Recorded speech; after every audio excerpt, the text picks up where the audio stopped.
सीमा के पति ने उसे छोड़ दिया था, जिसके बाद सीमा ने अकेले ही अपने बेटे दीपक की परवरिश की थी और आज सीमा के बेटे की शादी थी। सुमित्रा बहन, आज तो मेरी खुशी का ठिकाना ही नहीं है। आखिर वो दिन आ ही गया जिसका मुझे बरसों से इंतजार था।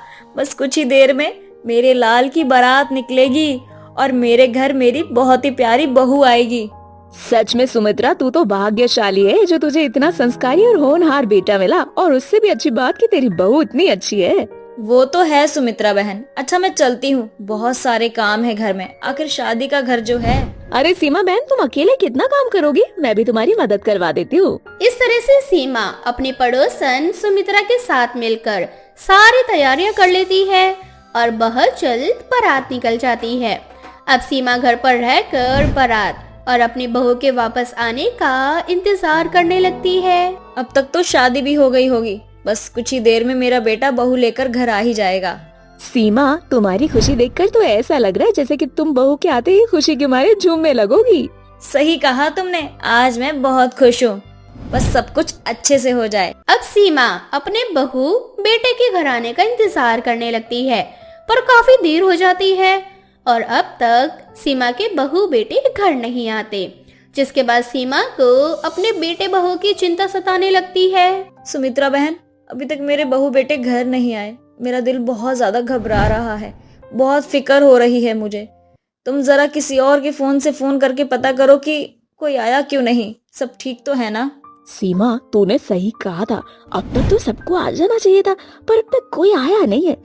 तुम रुको, मैं अपने बेटे को फोन करके पूछती हूँ कि आखिर माजरा क्या है। अब सुमित्रा अपने बेटे को फोन करके पूछती है, जिसके बाद सुमित्रा को पता चलता है कि आते हुए एक बहुत बड़ा हादसा हो गया, जिसमें कुछ लोगों की जान चली गई और उनमें से एक सीमा का बेटा दीपक भी है।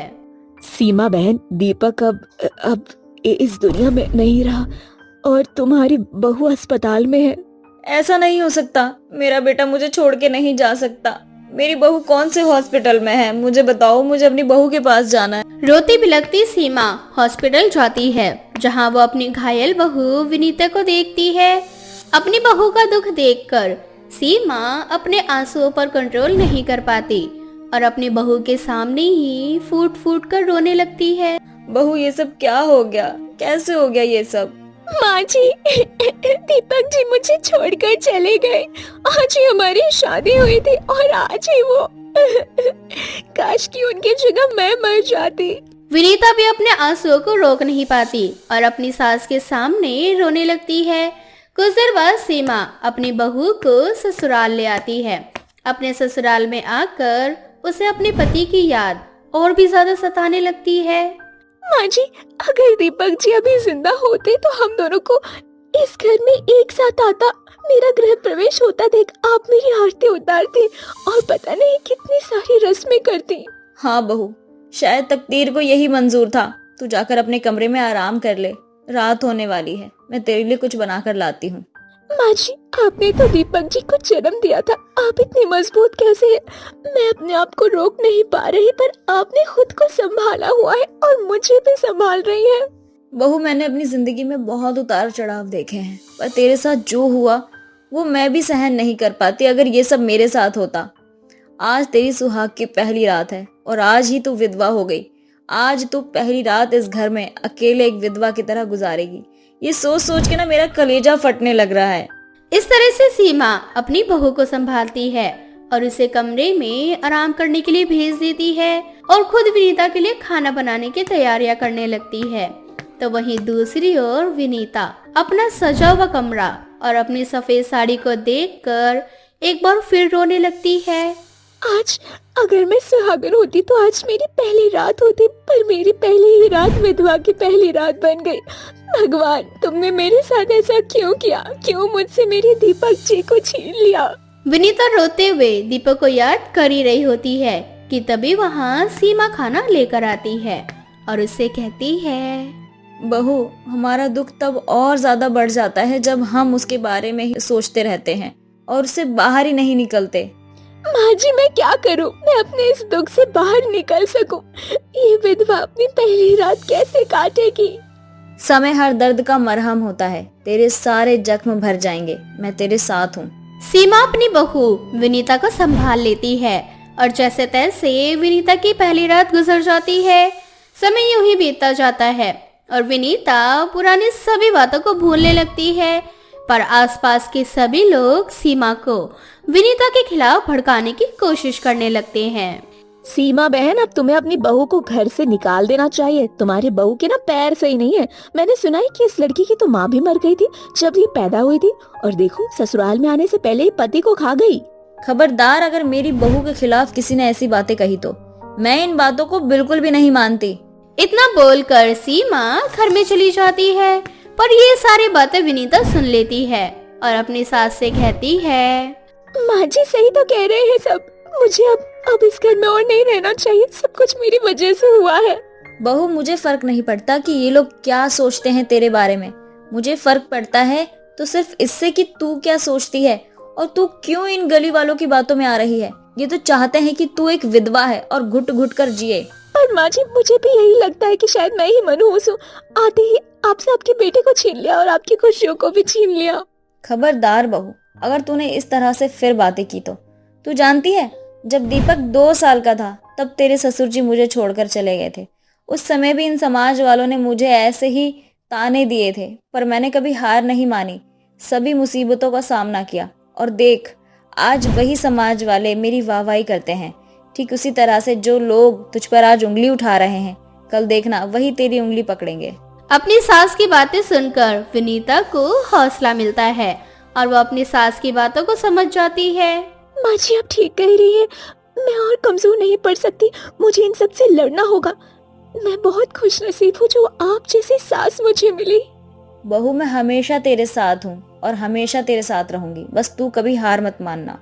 इस तरह से सीमा सभी समाज वालों से अपनी बहू के लिए लड़ती है और अपनी बहू का साथ देती है। देखते ही देखते कुछ महीने बीत जाते हैं और सीमा अपनी बहू के साथ अपनी जिंदगी की नई शुरुआत करने के लिए नए शहर चली जाती है, जहां दोनों सास बहू सारी पुरानी बातों को भूलकर माँ बेटी की तरह रहने लगती हैं। सीमा के पति ने उसे छोड़ दिया था, जिसके बाद सीमा ने अकेले ही अपने बेटे दीपक की परवरिश की थी और आज सीमा के बेटे की शादी थी। सुमित्रा बहन, आज तो मेरी खुशी का ठिकाना ही नहीं है। आखिर वो दिन आ ही गया जिसका मुझे बरसों से इंतजार था। बस कुछ ही देर में मेरे लाल की बारात निकलेगी और मेरे घर मेरी बहुत ही प्यारी बहू आएगी। सच में सुमित्रा, तू तो भाग्यशाली है जो तुझे इतना संस्कारी और होनहार बेटा मिला, और उससे भी अच्छी बात कि तेरी बहू इतनी अच्छी है। वो तो है सुमित्रा बहन। अच्छा, मैं चलती हूँ, बहुत सारे काम है घर में। आखिर शादी का घर जो है। अरे सीमा बहन, तुम अकेले कितना काम करोगी? मैं भी तुम्हारी मदद करवा देती हूँ। इस तरह से सीमा अपनी पड़ोसन सुमित्रा के साथ मिलकर सारी तैयारियां कर लेती है और बहुत जल्द बारात निकल जाती है। अब सीमा घर पर रहकर बारात और अपनी बहू के वापस आने का इंतजार करने लगती है। अब तक तो शादी भी हो गई होगी। बस कुछ ही देर में मेरा बेटा बहू लेकर घर आ ही जाएगा। सीमा, तुम्हारी खुशी देखकर तो ऐसा लग रहा है जैसे कि तुम बहू के आते ही खुशी के मारे झूमने लगोगी। सही कहा तुमने, आज मैं बहुत खुश हूँ। बस सब कुछ अच्छे से हो जाए। अब सीमा अपने बहू बेटे के घर आने का इंतजार करने लगती है, पर काफी देर हो जाती है और अब तक सीमा के बहू बेटे घर नहीं आते, जिसके बाद सीमा को अपने बेटे बहू की चिंता सताने लगती है। सुमित्रा बहन, अभी तक मेरे बहू बेटे घर नहीं आए। मेरा दिल बहुत ज्यादा घबरा रहा है, बहुत फिक्र हो रही है मुझे। तुम जरा किसी और के फोन से फोन करके पता करो कि कोई आया क्यों नहीं। सब ठीक तो है ना? सीमा, तूने सही कहा था। अब तक तो सबको आ जाना चाहिए था, पर अब तक कोई आया नहीं है। तुम रुको, मैं अपने बेटे को फोन करके पूछती हूँ कि आखिर माजरा क्या है। अब सुमित्रा अपने बेटे को फोन करके पूछती है, जिसके बाद सुमित्रा को पता चलता है कि आते हुए एक बहुत बड़ा हादसा हो गया, जिसमें कुछ लोगों की जान चली गई और उनमें से एक सीमा का बेटा दीपक भी है। सीमा बहन, दीपक अब इस दुनिया में नहीं रहा और तुम्हारी बहू अस्पताल में है। ऐसा नहीं हो सकता। मेरा बेटा मुझे छोड़ के नहीं जा सकता। मेरी बहू कौन से हॉस्पिटल में है, मुझे बताओ, मुझे अपनी बहू के पास जाना है। रोती बिलखती सीमा हॉस्पिटल जाती है, जहां वो अपनी घायल बहू विनीता को देखती है। अपनी बहू का दुख देखकर सीमा अपने आंसुओं पर कंट्रोल नहीं कर पाती और अपनी बहू के सामने ही फूट फूट कर रोने लगती है। बहू, ये सब क्या हो गया, कैसे हो गया ये सब? माँ जी, दीपक जी मुझे छोड़कर चले गए। आज ही हमारी शादी हुई थी और आज ही वो काश कि उनकी जगह मैं मर जाती।